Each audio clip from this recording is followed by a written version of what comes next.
Assalamualaikum warahmatullahi wabarakatuh. Waalaikumsalam warahmatullahi wabarakatuh. Bismillahirrahmanirrahim. Alhamdulillahi rabbil alamin.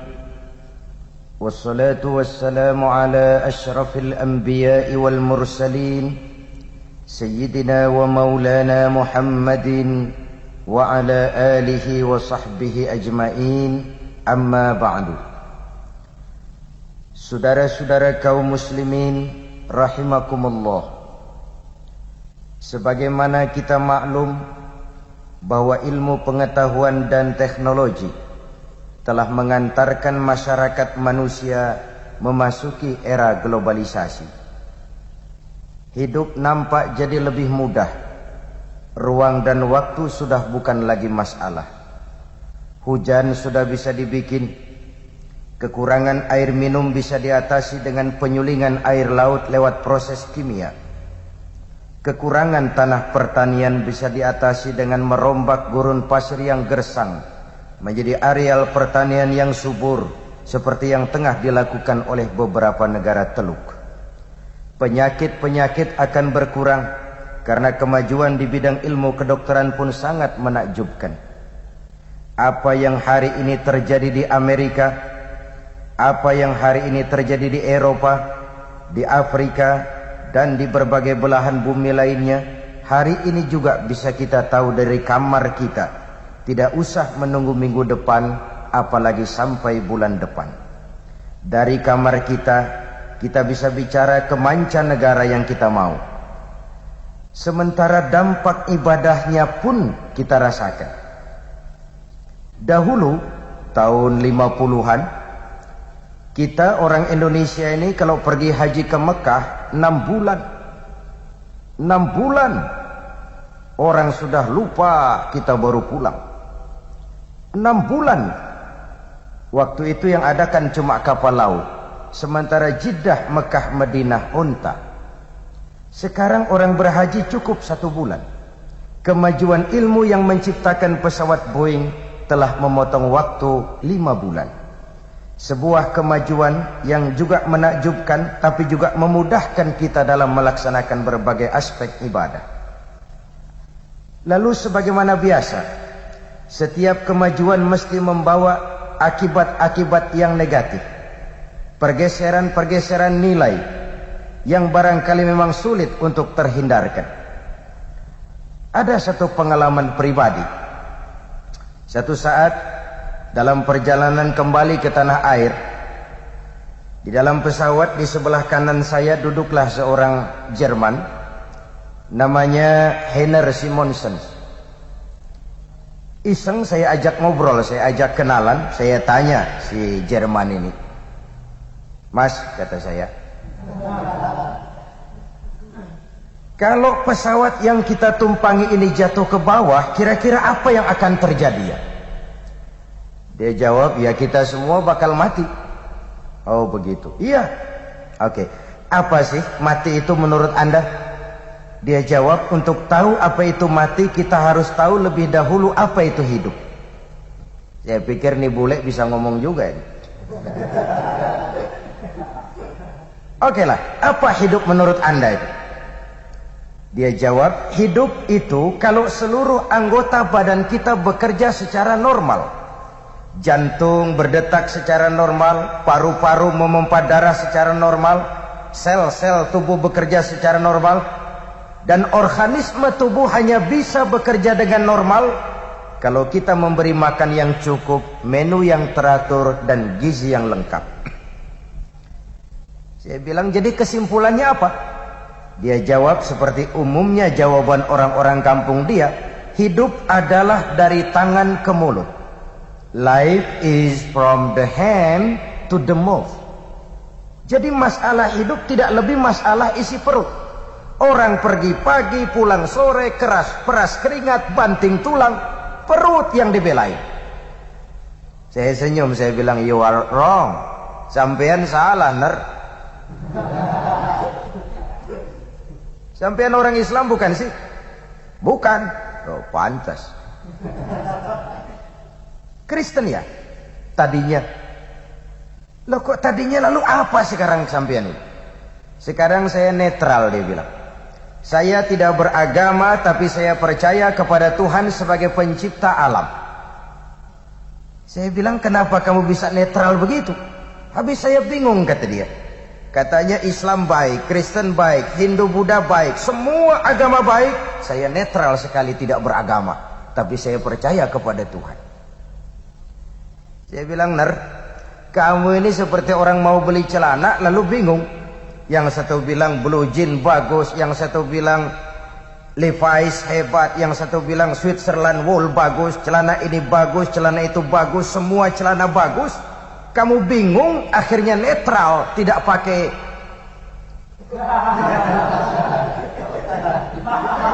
Itu pun salah. Nah, menjelang landing di Cengkareng, saya teringat bahwa dua pola pemikiran Henner ini kan sudah mulai menggejala di lingkungan masyarakat bangsa kita. Dan inilah efek sampingan dari era globalisasi, dari modernisasi, dari industrialisasi. Pertama, munculnya manusia-manusia akustik yang seolah-olah Tuhan yes, agama no. Sama Tuhan percaya tapi tidak beragama. Yang kedua, gaya hidup materialis. Ia hanya percaya kepada apa yang ada di depan hidungnya, tidak ada urusan di belakang itu. Gaya hidup materialis. Dan yang ketiga, gaya hidup individualis. Persetan dengan orang lain, yang penting saya senang. Tiga penyakit utama inilah yang merupakan sisi negatif dari era globalisasi. Untuk mengatasi masalah ini, pada pertemuan kita kali ini ada tiga hal yang ingin saya sampaikan. Pertama, keimanan.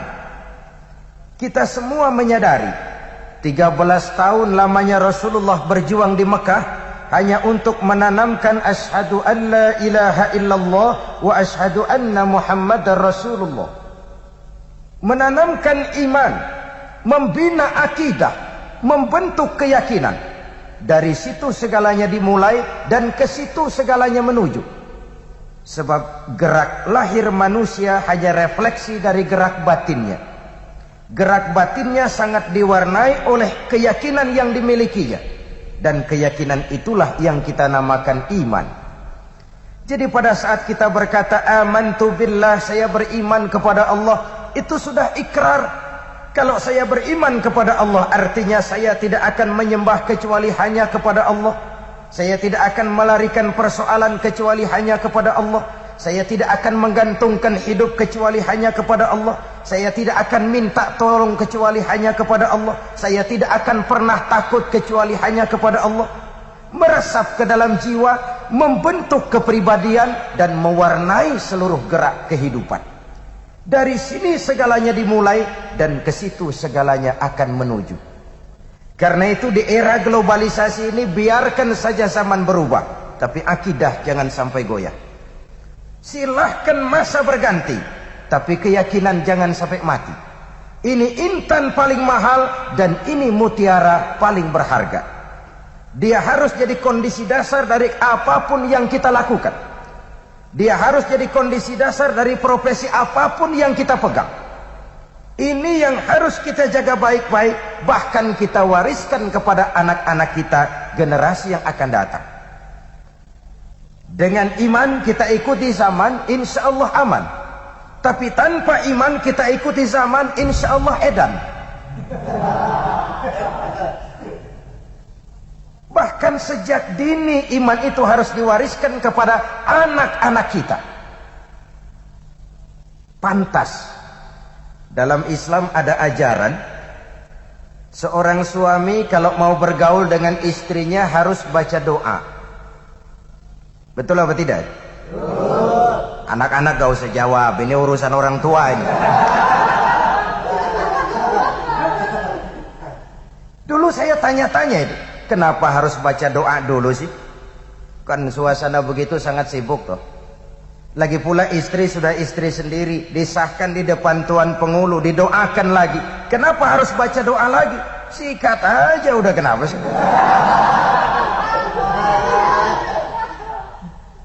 Jawabannya saya temukan dalam Ihya-nya Imam Ghazali. Ada satu riwayat, iblis yang tugasnya menggoda orang kafir, badannya besar, gede. Yang menggoda orang Islam ini iblis kurus, krempeng, kayak morfinis. Tenggeng, gak usah lagi. Satu saat ini dua iblis ketemu di jalan, ngobrol, namanya satu profesi, sama-sama iblis. Yang gemuk tanya sama yang kurus, badan kamu kok kurus sekali? Kata iblis yang kurus, bagaimana saya nggak kurus? Saya ditugaskan menggoda orang Islam. Orang Islam itu kalau dia mau minum, dia baca bismillah. Bismillah racun, saya nggak bisa ikut minum. Dia mau makan, bismillah, racun lagi, gak bisa saya ikut makan, diracuni bismillah. Dia mau tidur, dia tarik selimut, dia baca Allahumma bismika Allahumma ahya wa amut, racun lagi. Saya gak bisa ngikut tidur di selimut, terpaksa tidur di emper, keanginan. Nanti dia mau bergaul dengan istrinya, dia baca Allahumma jannibna syaitan wa jannibis syaitan fima razaqtana, racun lagi. Saya nggak bisa ikut bantuin. Cuma ngelihat dari jauh, bagaimana nggak makan hati. Kata iblis yang badannya gemuk, waduh, untung benar saya menggoda orang kafir yang nggak baca apa-apa. Dia minum, saya ikut minum. Dia makan, saya ikut makan. Kenapa? Nggak baca apa-apa. Dia tidur di selimut empuk, saya masuk ke dalamnya. Kok bisa? Nggak baca apa-apa. Dia bergaul sama istrinya, dikit-dikit saya bantuin. Nggak baca apa-apa. Ini kalau sudah produksi awalnya jadi bantu iblis, jangan heran anak sangar susah diurusin.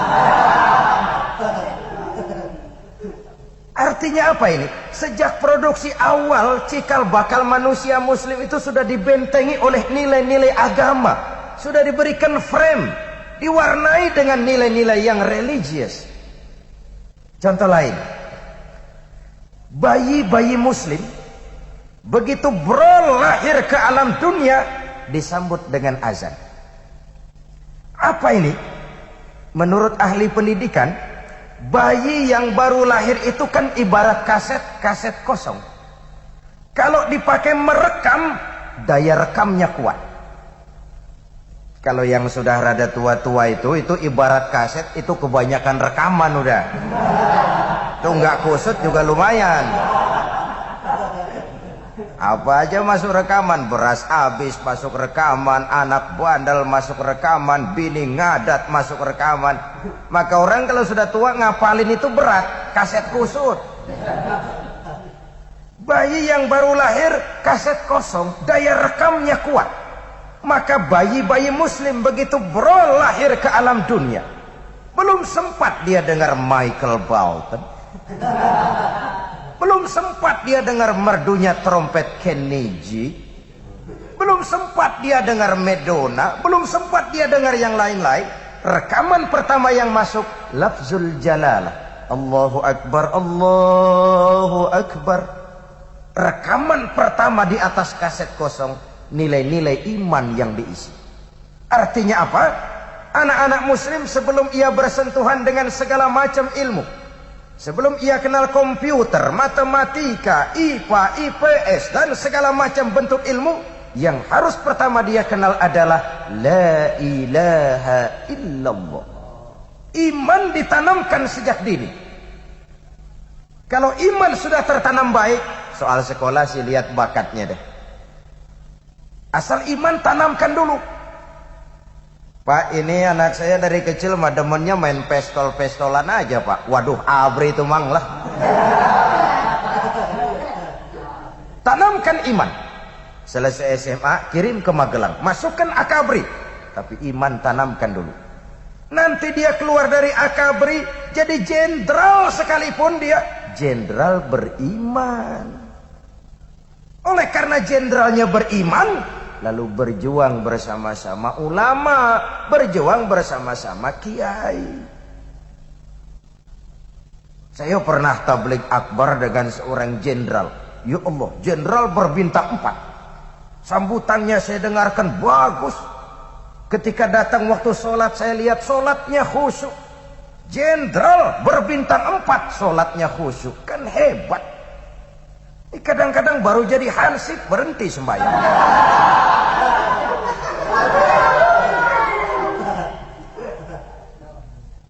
Aduh Pak, anak saya mah dari kecil temennya main obeng, mulu obeng. Montir tuh.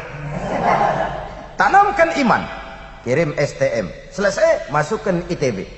Anak kita boleh jadi teknokrat beriman. Jadi jenderal beriman. Jadi pejabat beriman. Jadi pengusaha beriman. Jadi maling.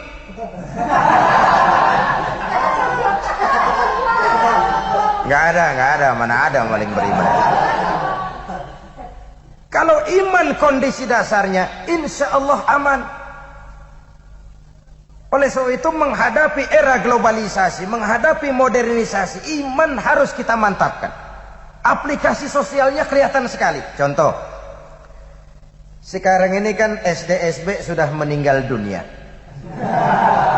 Alhamdulillah. Yang langganan pasti innalillahi. Nah, saya tanya, apa setelah SD-SB ditutup lalu tidak ada perjudian? Jawabannya banyak. Kenapa? Karena soal judi bukan sekedar soal SD-SB, itu soal mental. Kalau mental, iman. Biar SD-SB 17 kali tutup. Kalau mental penjudi, apaan juga bisa dijudiin. Mobil lewat dijudiin, motor lewat ditaruhin, sepeda motor, sepak bola aja ditaruhan. Mental. Sementara pada sisi lain kita lihat, orang itu kalau nggak benar mendingan goblok daripada pintar.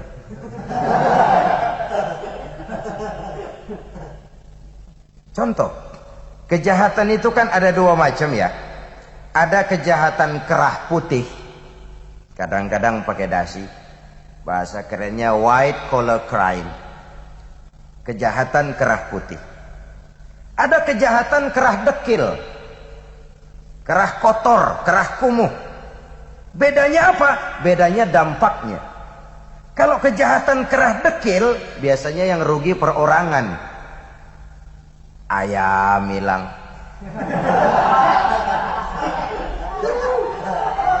jemuran ditilep, sandal di masjid out. Itu kejahatan kerah dekil, yang rugi perorangan. Tapi kejahatan kerah putih kadang-kadang pakai dasi. Bukan cuma perorangan yang rugi, negara dibobol. Dampak kejahatannya jauh lebih luas daripada kejahatan kerah dekil. Makanya orang kalau kagak benar mendingan goblok daripada pintar. Kejahatan orang pintar itu jauh lebih bahaya daripada kejahatannya orang bodoh. Itulah sebabnya harus dilandasi dengan semangat keimanan. Intan paling mahal, mutiara paling berharga, tidak lain adalah iman. Dari situ segalanya dimulai dan ke situ segalanya akan menuju. Biarkan zaman berubah, asal akidah jangan goyah. Silahkan masa berganti, asal keyakinan jangan sampai mati. Saudara-saudara kaum muslimin rahimakumullah, Allah subhanahu wa ta'ala dalam surah Al-A'raf ayat 7 menjelaskan, walau anna ahlal qura amanu wattaqau lafatahna alaihim barakatim minas sama'i wal ard. Kalau saja penduduk negeri ini mau beriman dan bertakwa kepada Allah, tidak kepalang tanggung, Allah bukakan keberkahan dari langit, Allah bukakan keberkahan di permukaan bumi. Kalau saja mereka beriman, kalau saja mereka bertakwa, iman yang kemudian dibuktikan dengan takwa. Ini 2 hal yang tidak terpisahkan. Bukan sekedar percaya kepada Tuhan tapi menolak konsep agama, bukan. beriman yang kemudian dibuktikan dengan ketakwaan. Kalau ini mereka lakukan, la fatahna alaihim barakatim minas samai wal ard. Akan kami buka pintu keberkahan, baik dari langit maupun dari bumi. Akan terwujudlah satu masyarakat yang baldatun thayyibatun wa rabbun ghafur. Satu masyarakat yang adil, yang makmur, namun tetap di bawah naungan ridha dari Allah Subhanahu wa ta'ala. Konsepnya dua tadi, iman dan takwa. Takwa dan iman. Sebab kata Nabi, al-imanu uryanun. Iman itu telanjang. Walibasuhu taqwa wa samratuhul haya. Pakaian dari iman adalah takwa. Sementara itu buah daripada iman adalah rasa malu. Dengan semangat keimanan ini, maka manusia menyadari benar tentang hakikat dari mana dia datang, di mana dia sekarang, dan kemana kelak dia akan pulang. Ini artinya dia cari harta, tapi tidak menyebabkan dia terjebak ke dalam gaya materialis. Dia menjaga nilai-nilai kehambaannya di hadapan Allah. Dalam kondisi apapun dia tetap sebagai hamba Allah. Ini hal yang pertama. Iman jaga baik-baik, wariskan kepada anak-anak kita. Kalau iman sudah menjadi kondisi dasar, insya Allah aman. Masalah yang kedua adalah kebersamaan. Globalisasi melahirkan gaya hidup individualis. Padahal Islam telah menyelamatkan manusia dari ras diskriminasi. Dari manapun orang datang, apapun warna kulitnya, dari suku apapun ia dilahirkan, kalau akidahnya sama, itu saudara kita. Hadirin mungkin pernah dengar ada seorang penyanyi terkenal sebelum zamannya Michael Jackson, namanya Cat Stevens. Beberapa tahun lalu dia masuk Islam, Cat Stevens ini, lalu ganti nama Yusuf Islam. Setelah ganti nama, dia keluarkan dana dari tabungan pribadinya, hasil dia nyanyi dan rekaman selama ini, sekitar 2 juta dolar. Dia dirikan Islamic Cultural Center di London. Dari situ dia dakwah ke seluruh daratan Eropa. Satu saat ketika dia berada di Jepang, dia dikerumuni oleh wartawan-wartawan Jepang. Ditanya Stephen ini oleh wartawan-wartawan Jepang. Bahasa Jepangnya begini. Stephen, kunaon?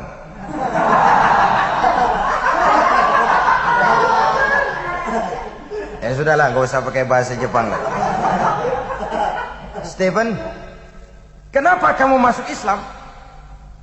Jawab Stephen, 2 hal yang menarik saya dalam Islam.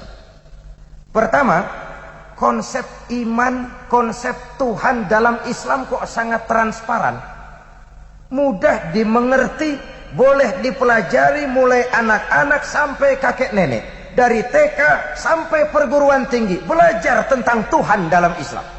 Allah ya Allah, Esa ya Esa, lam yalid walam yulad walam yakul lahu kufuwan ahad, laisa kamitslihi syai'un, itulah Allah. Kok mudah dimengerti, mudah dipahami, transparan.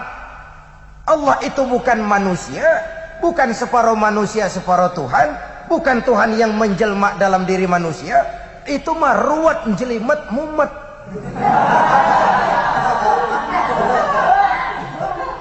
Ini konsep Islam tentang Tuhan kok sangat transparan, mudah dimengerti, dan itu menarik perhatian saya. Yang kedua, kata Stephen, kenapa saya masuk Islam? Persaudaraan dalam Islam luar biasa. Betapa manusia dibebaskan dari warna kulit, suku, bangsa, dan bahasa. Dalam Islam si kulit ireng dengan si kulit putih bisa duduk berdampingan. Dalam Islam semua manusia sama. 14 abad yang lalu, sebelum Amerika teriak-teriak dengan apa yang ia banggakan sebagai Declaration of Independence, Rasul sudah mencanangkan cikal bakal pemikiran demokrasi ketika beliau bersabda, "An-nasu kulluhum li Adam Wa Adam min turab, la fadla li arabiyyin ala ajamiyyin illa bittaqwa. Seluruh manusia berasal dari Nabi Adam. Nabi Adam diciptakan dari tanah. Tidak ada kelebihan Arab dengan yang bukan Arab kecuali takwanya. Ini artinya apa? Allah itu objektif, Islam itu demokrat. Biar keluar dari dubur ayam, kalau memang telur, ambil. Biar keluar dari dubur bangsawan, kalau kira-kira nggak enak, kabur. Jangan lihat bangsawannya, lihat yang keluarnya itu loh. Orang sekarang kan kadang-kadang lihat bangsawannya, ini dari dubur bangsawan, biarin dah, kuning-kuning dikit dah. Rusak.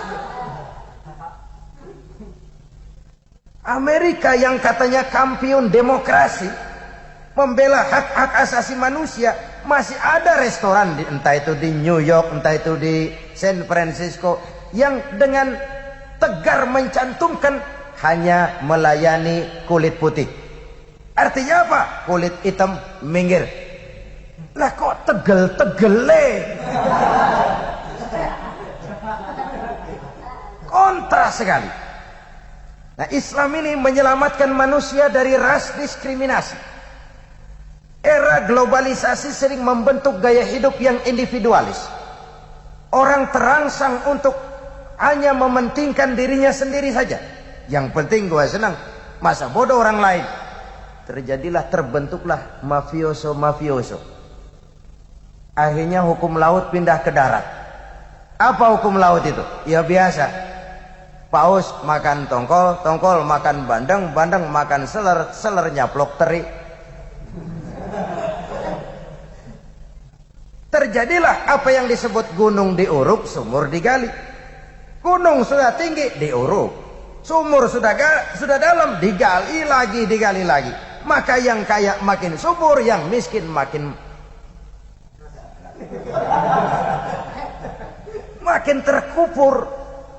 terpuruk ke bawah. Saudara-saudara kaum muslimin rahimakumullah. Oleh karena Islam telah menyelamatkan manusia dari ras diskriminasi.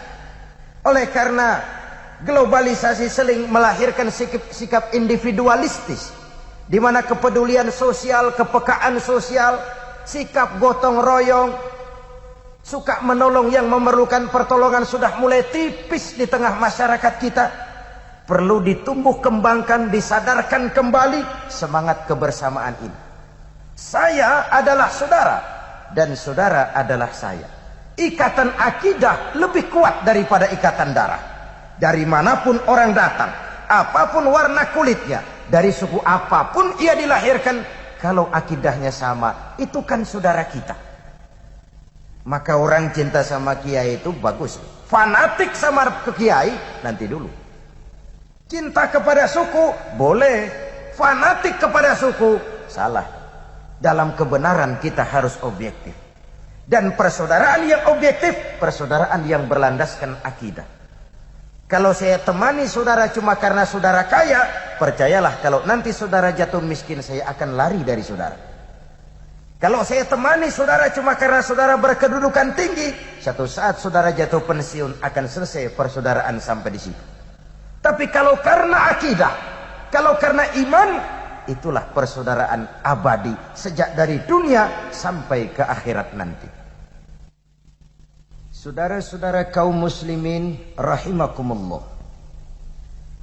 Kalau kita perhatikan, berbagai aspek ibadah dalam Islam telah mendorong kita untuk menumbuh kembangkan semangat kebersamaan itu. Lihatlah betapa zakat menjembatani antara si kaya dengan si miskin.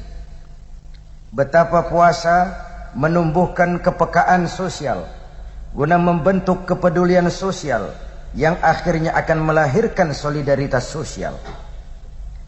Betapa ibadah haji telah mempersatukan dan mempersamakan manusia di hadapan Allah tatkala wukuf di padang Arafat, terbungkus pakaian berwarna sama, munajat kepada Allah Tuhan yang sama, mengikuti manasik Rasul yang sama, Dikala itu kita tidak tahu lagi mana yang jenderal, mana yang kopral. Kita tidak tahu lagi mana yang intelek, mana yang awam. Dan kita tidak tahu lagi mana yang konglomerat dan mana yang kere. Yang kita tahu, semua hamba Allah berkedudukan sama di hadapan Allah subhanahu wa ta'ala. Solat, bahkan kalau saudara lihat solat yang kita kerjakan itu, sejak dari sarananya masjid sampai kepada solat itu sendiri sudah menumbuhkan semangat kebersamaan. Siapapun masuk masjid buka sepatu. Kopral datang lebih dulu, isi di depan kopral. Jenderal datang belakangan, di belakang saja jenderal. Tidak ada tempat VIP waktu solat. Sementara solat itu sendiri menghadap ke arah yang sama, melakukan gerak yang sama, membaca bacaan yang sama, mengikuti cara Rasul yang sama, menyembah Allah Tuhan yang sama, bahkan bahasanya pun sama. Coba kalau solat pakai bahasa masing-masing, kacau aja masjid. Saya kasih contoh umpamanya, yang imam pakai bahasa Indonesia, takbir, Tuhan yang maha besar. Malaikat kaget kali. Masuk lagi orang Jawa Barat jadi makmum, takbir lagi, Gusti Allah nu agung. Malaikat, kata malaikat, nanaonan si lain euy. Masuk lagi saudara kita dari Sumatera Barat jadi makmum, takbir lagi, Allah nan gadang.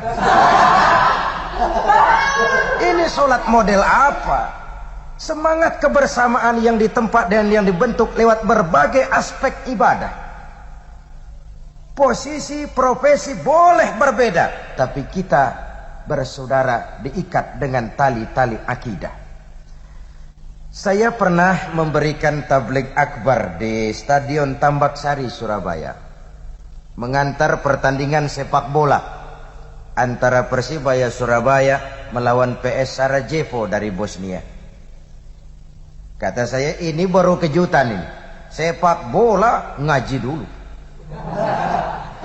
Cari model di dunia yang kayak begitu, nggak ada itu. Kata saya, dari sepak bola ada beberapa pelajaran berharga untuk melahirkan semangat kebersamaan. Apa? Misalnya, setiap kesebelasan pasti punya susunan pemain. Ada captain, ada striker, ada midfield, ada back, ada kiper, ada kiri luar, ada kanan dalam. Itu susunan. Tapi masing-masing sadar, Bung, kita ini satu kesebelasan. Kerjasama yang baik, ciptakan operan-operan yang akurat. Bukan soal siapa yang bikin gol, yang penting kesebelasan menang. Kalau rame-rame mau bikin gol, malah nggak gol-gol. Bisa-bisa kiper ikut nyerang, kan gawat kalau udah begitu. Jadi bahwa ada muslim yang jadi menteri, ada muslim yang jadi gubernur, ada muslim yang jadi bupati, ada muslim yang jadi teknokrat, ada muslim yang jadi seniman. Itu sih susunan pemain. Tapi masing-masing sadar, Bung, kita satu kesebelasan. Kesebelasan muslim. Kerjasama yang baik. Harus ada muslim yang jadi pejabat tinggi, memegang key position, posisi kunci. Pejabat tinggi tidak usah jadi ketua pembangunan musola. Cuma kalau ada musola belum selesai, operan mas, operan. Operan yang penting. Semen oper, pasir oper. Jangan individualistis. Waktu di bawah aja rajin benar baca ayat kursi. Begitu dapat kursi, lupa sama ayat. Individualisnya yang menonjol. Egonya yang besar. Semangat sosialnya berkurang, gotong royongnya berkurang, tanggung jawab lingkungannya berkurang. Artinya sebagai muslim kita boleh berbeda pendapat, tapi tidak boleh berpecah belah. Kaos boleh tidak sama, jaket boleh beraneka warna, tapi kalau muslim kita cari persamaannya, jangan memperbesar perbedaannya. Kita ini satu kesebelasan. Posisi boleh berbeda, tapi satu dengan lain harus saling memperkuat. Harus saling memperkuat. Karena musuh yang kita hadapi berat tuh. Kemiskinan, kebodohan, keterbelakangan, maksiat, munkarot. Kadang-kadang musuh kuat, teman sendiri dijigalin. Bagaimana nggak mau ambruk kesebelasan kita? Musuh kuat, musuh hebat, teman sendiri dijegalin. Inilah ironinya. Tertarung di kaki teman sendiri, menggunting dalam lipatan, menjegal satu kesebelasan. Karena itu, walaupun posisi berbeda, kita satu sama lain harus saling memperkuat. Saya kasih contoh yang gampang-gampangan. Selama ini kalau kita bicara kebersamaan, selalu kita kaitkan dengan idiom formal. Ukhuwah itu kaos, kalau kaos nggak seragam kagak temenan. Ukhuwah itu jaket, kalau jaket nggak samaan nggak mau kumpul. Kuno. Kalau ukhuwah kita kaitkan dengan idiom formal, kita akan mudah bersekat-sekat, berkotak-kotak. Dan itu sudah lewat. Akhirnya ukhuwah kita sektoral, bukan saja lemah tapi lambat mengantisipasi masalah. Contoh gampang-gampangan. Umpamanya ada 15 ustadz rapat nih mau bikin rumah sakit. Insya Allah lama. Kenapa? Oh, semua buka kitab. Buka kitab semua. Nggak ada yang buka cek. Udah 3 bulan masih cari rumusan. Belum perbedaan pendapat. Tapi bayangkan kalau 2 ustadz, 2 konglomerat, 2 teknokrat, 2 pejabat duduk di satu meja membicarakan rumah sakit, insya Allah rumah sakit cepat selesai. Kenapa? Ada yang buka kitab, si ustadz, rujukan basic, of course. Ada yang buka advice planning, si pejabat, si birokrat untuk penataan lingkungan. Ada yang buka teknik konstruksi, si teknokrat untuk pengamanan bangunan. Ada yang buka travel check, si konglomerat untuk pendanaan. Ini yang saya populerkan dengan istilah all men in all profession in one commitment. Walaupun profesi berbeda, walaupun posisi berbeda, tapi komitmen sama. Dan itulah ukhuwah Islamiyah. Ini catatan pertama dari sepak bola tadi. Kita ini satu kesebelasan. Yang kedua, tiap kesebelasan pasti punya pemain bintang. Saudara ke Brazil, Allahu Akbar. Di Brazil sepak bola lebih populer dari agama. Orang lebih kenal Pele daripada presiden Brazil. Brazil melahirkan pemain legendaris kayak Pele, Didi, Fafa, Jair Zino, Zico, sampai zamannya Romario dan Bebeto kemarin ini. Apa yang mau saya ceritakan? Ruud Gullit itu jenius, superstar. Kapan? Kalau didukung oleh 10 pemain lain. Satu kesebelasan namanya. Bagaimanapun hebat Ruud Gullit, kalau sendiri melawan satu kesebelasan, remek.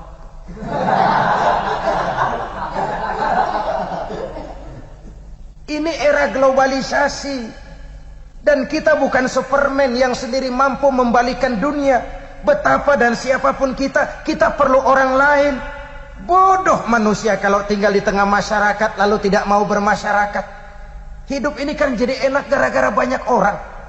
Janganlah di dunia, janganlah di Jakarta, di sorga, Nabi Adam waktu sendirian bengong melulu, mondar mandir. Allah tegur, Dam, sepi ya Dam. Ya ini kalau pakai bahasa saya, kalau bahasa Qurannya ya nggak begitu. Kata Nabi Adam, iya sepi. Diciptakan Siti Hawa, baru tenang Nabi Adam. Hidup ini jadi nikmat kan karena ada orang lain. Saya bisa pidato begini, kenapa? Karena ada saudara-saudara yang mendengarkan. Saudara-saudara tenang menghadap ke sini. Kenapa? Karena ada yang didengarkan. Kita saling perlu. Tidak ada yang satu lebih penting dari yang lain. Bukan karena mentang-mentang penceramah lalu saya merasa lebih hebat, lebih besar, lebih aing setan. Betapapun hebat saya pidato di sini, 2 jam menggelegar, berkobar, membakar. Yang dengerin kagak ada. Hebat. Paling kata orang dari Jawa tuh, Ustaz udah lama begitu itu.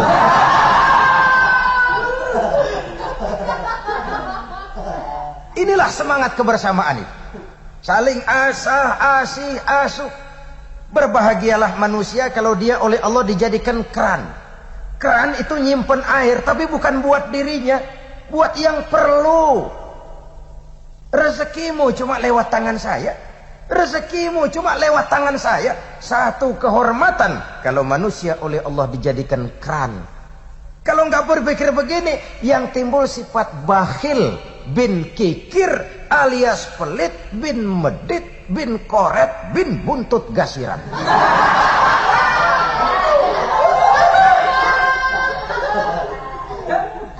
Padahal agama mengajarkan khairun nas anfa'uhum linnas. Manusia terbaik adalah yang paling bermanfaat buat manusia lainnya. Manusia yang paling baik adalah yang membawa guna bagi orang lainnya. Keberadaannya mempunyai arti. Dia ada, orang gembira. Dia pergi, orang bersedih. Dia tidak ada, orang cari. Lain kalau orang celaka. Dia pergi, orang kagak pikirin. Dia ada, orang susah. Ini ada biang kerok dan namanya. Semangat kebersamaan. Bahwa Ruud Gullit kah itu, Maradona kah itu, lalu Roberto Baggio kah itu, dia hanya jadi hebat karena ditunjang oleh 10 pemain lain. Inilah semangat kebersamaan. Ini yang perlu kita tumbuh kembangkan. Kepedulian sosial, kepekaan sosial, sikap gotong royong, tanggung jawab terhadap lingkungan, suka menolong mereka yang memang memerlukan pertolongan. Dan itu yang kita lihat mulai menipis di lingkungan masyarakat kita oleh era globalisasi yang ditandai dengan semangat materialistis. Segalanya berorientasi kepada kepentingan benda, padahal itu relatif. Jadi menghadapi era globalisasi, hal kedua ialah tumbuh kembangkan semangat kebersamaan. Kita hidup di Indonesia. Kultur Indonesia adalah kultur yang paternalistik. Sikap gotong royong.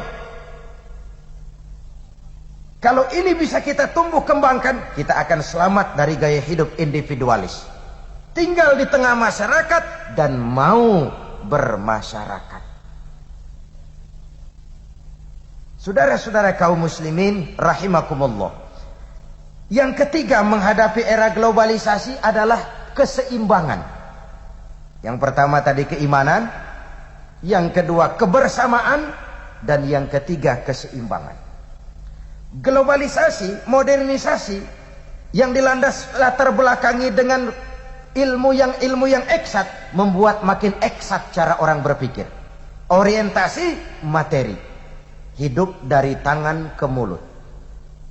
Masalah hidup tidak lebih masalah isi perut. Kambing juga begitu. Lihat kambing, kalau pikir perutnya udah anteng, udah hidup banget, dia udah nenep pikirannya. Besok bagaimana, minggu depan ada apa, bulan depan bagaimana, kambing gak pernah pikir. Pokoknya dia mah perut aja warang, beres sudah. Padahal Imam Ali pernah mengatakan, orang yang hidupnya hanya memikirkan perut saja, maka nilainya tidak jauh beda dengan apa yang dikeluarkan oleh perutnya. Orang yang hidupnya hanya memikirkan perut saja, maka harga dirinya tidak terlalu jauh dengan apa yang dikeluarkan oleh perutnya itu.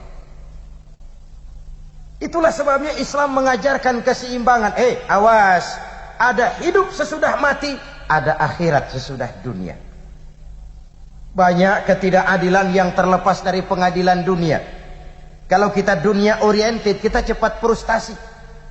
Tapi ada kehidupan sesudah mati, di mana tidak satu ketidakadilan pun yang akan terlepas dari pengadilan Qadhi Rabbul Jalil. Di dunia kita boleh bersandiwara, di dunia kita boleh pora-pora. Tapi mampukah di sana kita berbuat hal yang seperti itu? Ada hidup sesudah mati, ada akhirat sesudah dunia. Ini lalu mewarnai cara hidup kita di dunia. Iya, saya sih emang benar pengen cepat kaya. Cuman kalau pakai makan renten nanti di kuburan bagaimana? Iya, saya kepengen cepat kaya. Tapi kalau nipu orang nanti di akhirat bagaimana? Iya, saya kepengen cepat kaya. Tapi kalau buka peternakan tuyul, itu nanti di akhirat bagaimana? Keyakinan kepada hidup sesudah mati, keyakinan kepada akhirat sesudah dunia mewarnai cara kita hidup di dunia ini. Oleh sebab ada hidup sesudah mati, ada akhirat sesudah dunia, Rasul mengajarkan, bekerjalah untuk duniamu seolah kau akan hidup selamanya, tapi bekerjalah buat akhiratmu seolah kau akan mati besok. So, Islam ini bukan agama orang pemalas yang selesai sholat lalu berpangku tangan menunggu keajaiban menghitung bintang di langit. Tapi Islam bukan agama orang sombong yang setelah berusaha lalu tidak memerlukan Allah. Islam itu harmoni. Bekerjalah sebagaimana harusnya, bekerjalah sebagaimana mestinya. Gunakan teknologi yang paling canggih, pakai tenaga yang paling profesional, gunakan manajemen yang paling mutakhir. Tapi di belakang itu jangan lupa minta tolong kepada Allah. Kenapa? Kau hanya wajib berusaha, tapi tidak pernah wajib berhasil. Hasil itu hak prerogatifnya Allah. Lah yang berusaha saja tidak wajib berhasil, apalagi yang tidak berusaha. Saudara-saudara kaum muslimin rahimakumullah, dengan keseimbangan ini kita lalu punya sandaran vertikal. Dari situlah terbentuk keseimbangan. Keberhasilan tidak membuat kita lupa daratan, kegagalan tidak membuat kita putus asa. Selalu ada hikmah di balik musibah. Ada hikmah di balik musibah. Oleh karenanya, di dalam menjaga keseimbangan ini, kita perlu meningkatkan nilai-nilai ibadah kita kepada Allah Subhanahu wa ta'ala. Tahun ini saja, tahun 1994, kalau kita mau merenung, berulang kali Allah sudah tegur kita, berulang kali. Mula-mula ada gempa di Flores. Saudara barangkali ikuti beritanya. Pulau terbelah, sebagian tenggelam bersama puluhan rumah, puluhan orang meninggal. Bencana nasional. Rame-rame buka dompet, tolong Flores. Flores belum selesai ditolong, pindah ke Jawa Timur. Gunung Semeru batuk. Enggak meletus, batuk. Lahar dingin tumpah ke bawah, menimbun puluhan rumah. Puluhan orang meninggal mengenaskan tanpa sempat teriak. Kerugian materi 5 miliar rupiah. Bencana nasional. Rame-rame buka dompet, tolong korban Semeru. Semeru belum lagi selesai ditolong, dia pindah ke Lampung. Liwa Kabupaten Lampung Barat digoncang gempa. Subhanallah, tengah malam gempa datang tanpa permisi. Masjid hancur, madrasah rusak, rumah berantakan, ratusan orang meninggal. Kerugian harta sampai 55 miliar. Bencana nasional. Kerugian harta 55 miliar. Rame-rame buka dompet, tolong Lampung. Lampung masih belum lagi selesai. Gelombang tsunami menghantam selatan Jawa. Banyuwangi diterjang gelombang pasang. Masya Allah, ombak 5-6 meter jalan-jalan ke kampung.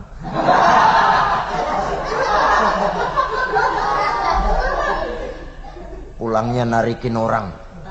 Korban meninggal 231. Bencana nasional lagi, rame-rame lagi buka dompet, tolong itu korban Banyuwangi. Kemarau panjang, angin topan, gempa bumi, gunung meletus, gelombang pasang. Apa ini? Wah, itu kan gejala alam, kata teknokrat. gejala alam. Bukan, kata Ebit GAD. Itu karena alam sudah bosan bersahabat dengan manusia. Kata Ebit. Tidak percaya? Tanyakan rumput yang bergoyang. Kata Ebit. Apa kata Quran? Wa ma kana Allahu liyu'adzibahum wa hum yastaghfirun.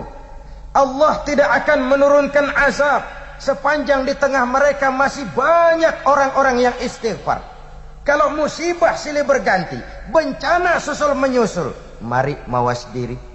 Barangkali munkarat sudah merajalela, barangkali yang ruku dan sujud makin langka, yang istighfar makin samar.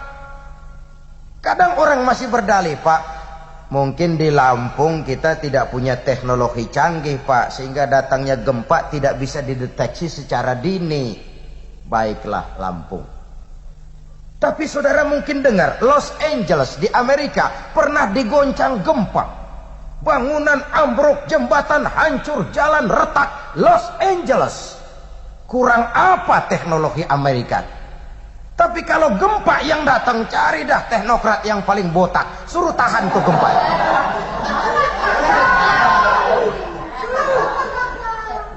Di sini kita mestinya sadar akan kelemahan dan keterbatasan kita.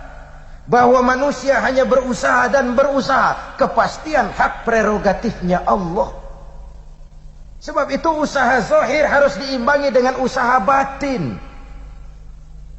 Ada satu hadis kursi Allah menyatakan, inni la ahammu bi'azabi ibadi.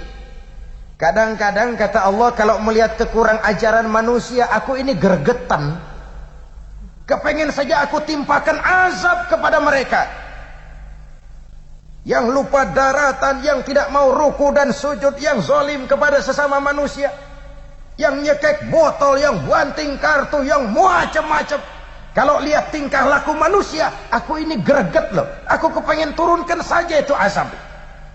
Tapi kata Allah, ketika aku lihat orang tua yang sujud di keheningan malam, bayi-bayi yang menyusui, binatang-binatang ternak yang melata cari makan, azabku surut kembali. Rupanya ini peredam murkanya Allah. Orang-orang yang di keheningan malam dia bangun, dia sujud, bayi-bayi yang tanpa dosa, itu peredam murkanya Allah. Kalau enggak ngelihat itu, aku ini udah gregetan.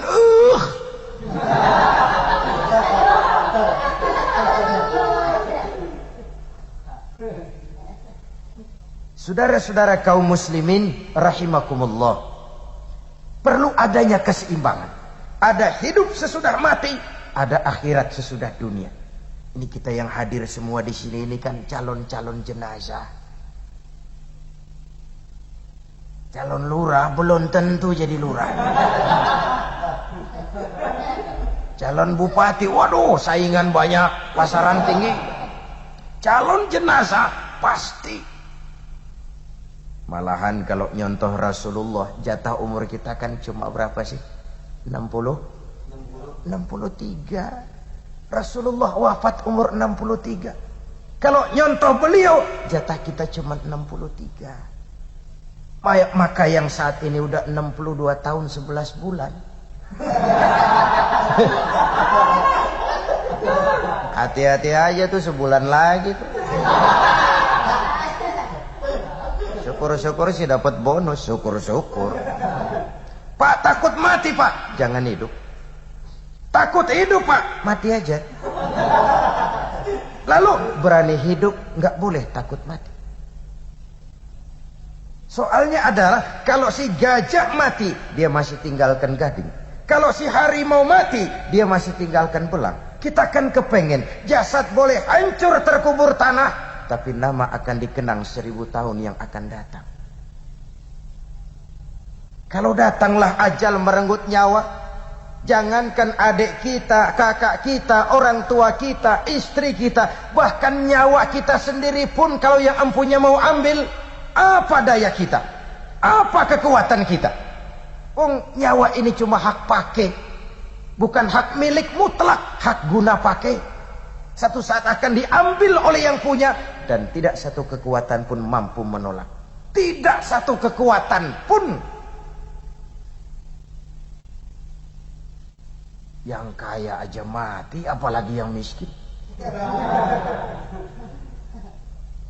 Yang berkuasa mati, yang rakyat mati. Dan mati itu misterius loh, kayak buah kelapa. Kelapa terlalu tua, dia jatuh ke bawah. Yang muda jatuh ke bawah. Yang putik baru keluar, rontok juga ke bawah. Itulah ajal. Yang kebangetan tua mati, yang dewasa mati, yang muda mati, yang orok baru lahir jebrol, ya out.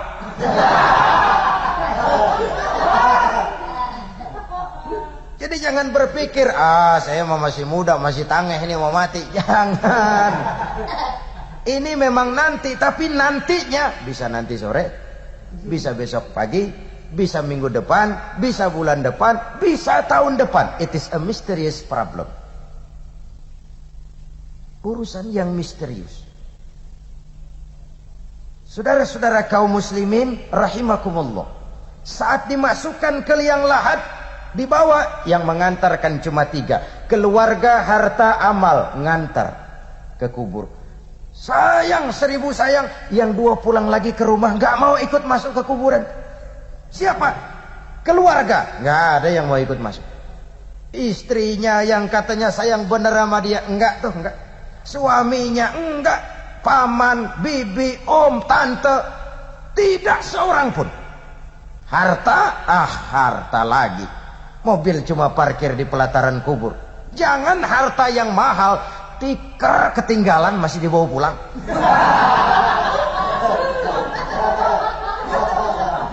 Saudara penguburin mau pulang tuh keingetan, tikar tuh tikar, ambil. Masya Allah, tikar berapa duit tikar harganya, masih dibawa pulang juga. The best friend, teman terbaik yang menemani kita ikut masuk ke liang kubur, amal yang kita kerjakan di dunia ini. Amal yang kita kerjakan di dunia ini. Selesailah dunia, kita berpindah kepada kehidupan yang berikutnya. Sebuah hidup yang penuh dengan pertanggungan jawab. Oleh karena itu, mari menghadapi era globalisasi, tingkatkan keseimbangan hidup. Ada hidup sesudah mati, ada akhirat sesudah dunia. Jangan terjebak pada pola pikir materialis. Yang ada adalah apa yang ada di depan hidung kita. Masa depan yang paling pasti adalah akhirat. Jangan korbankan kebahagiaan akhirat dengan kesenangan dunia yang sebentar ini.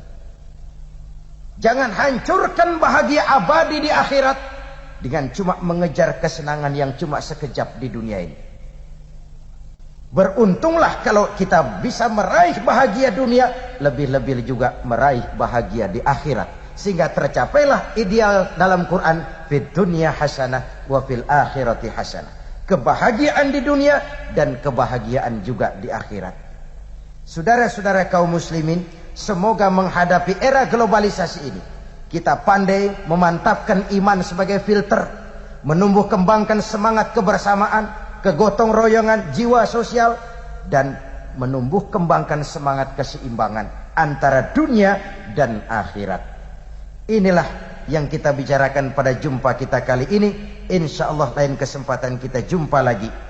Usikum wa iyaya bitaqwallah. Wassalamu alaikum warahmatullahi wabarakatuh. Waalaikumsalam warahmatullahi